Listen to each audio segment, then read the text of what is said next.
Hello, Team Grant Blessed Morning! For today's video ay ang aming ganap nung Friday off ko. Dahil nga off ko sa work at bago maglinis sa bahay ay sinamahan ko muna ang Daddy Jimmy na ihatid sa music school ang Bebe Jamie. Ang makasama sa paghatid sundo sa kanya sa araw ng aking day off ay sobrang happy ako dahil sa aming 20 minutes bonding time at kwentuhan while on our way. Talaga namang kailangang sulitin ang bawat oras ng day off dahil isang araw lang naman. So magstay sa school ang Bebe Jamie ng 4 hours kaya naman babalikin namin siya mamayang 12:30 ng tanghali. Meron din silang activity sa school kaya naman lagi niyang daladala ang shark at puppet toys niya.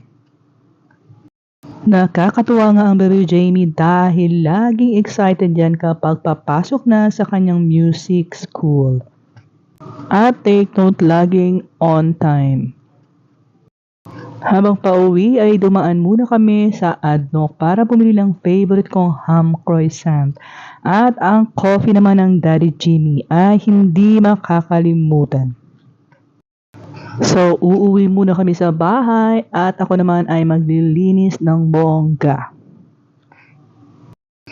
At nung ma-pick up na nga namin ng Bebe Jamie ay dumiretso na kami sa Abu Dhabi City dahil isiningit na rin namin ang pagpapagupit sa baby girl na iyan dahil sobrang haba na nga ng kanyang hair. Ito nga ay second time pa lang sa parlor ng Baby Love kaya naman excited pa rin siya at naalala pa nga niya ang pagbibigay ng may-ari ng parlor ng gift sa kanya. Kaya naman mega kwentuhan sila.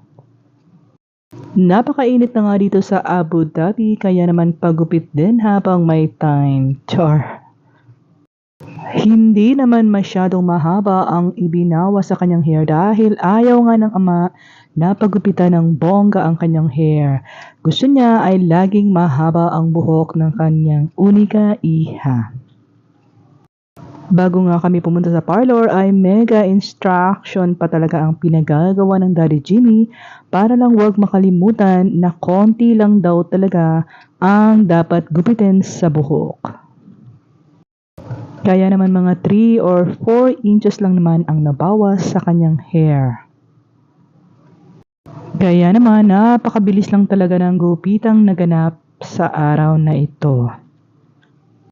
At ayan na nga ang aking munting dalaga, o diba?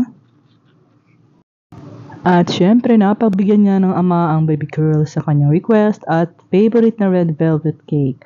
Kaya naman habang nasa parlor kami ay naisingit na bumili ng ama. Thanks for watching guys. God bless you all!